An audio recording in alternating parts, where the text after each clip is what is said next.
everyone, welcome back to Easy English with Pratima. If you are learning English from zero, then you are in the right place. So, today is lesson 2. So, our topic is what is a sentence? A sentence is a group of words that gives a complete meaning. We use sentences when we speak or we write, is it? So, for example, I eat. And this is a sentence because it has meaning and it has two words in the sentence. So I is a subject here, and in the second sentence only eat, but this is not a sentence. It has only one word and eat is a verb here. We will see what are two important parts of a sentence.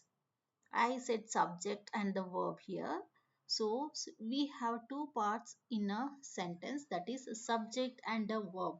So what is this subject and what is this verb, we will see now. What is a subject? The subject is the person or a thing that does the action.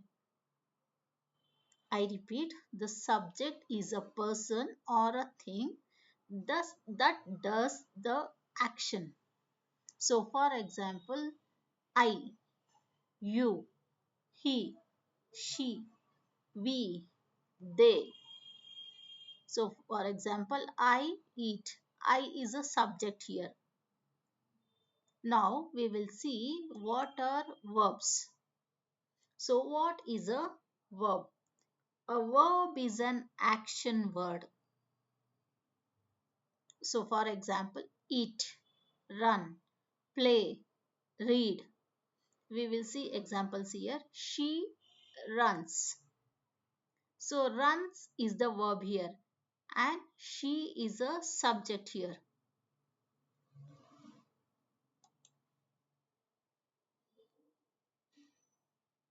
We will see the word order here. So subject comes in the sentences first and then the verbs comes. In English the word order is more important.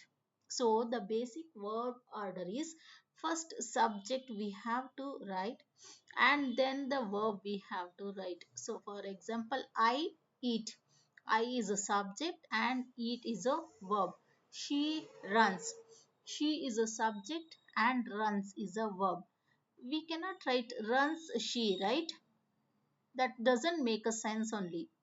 So in a sentence, subject should be the first and the verb will follow. We learn. We is a subject and verb is a learn. This order makes the sentence correct, right?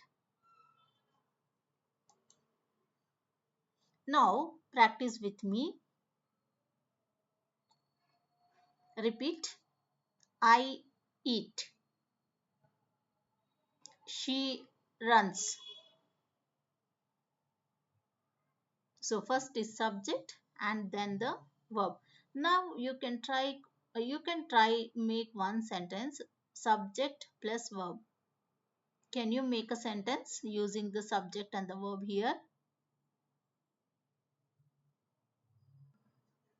Okay, done. So today we have learned what is a sentence, subject and the verb, and the word order subject plus verb. In the next lesson, we will learn about is, am and are. What are is, am and are, we will see. If you like this video, please subscribe and write one sentence and comment one sentence. So I will see you in the next lesson. What is the next lesson? Is, am and are.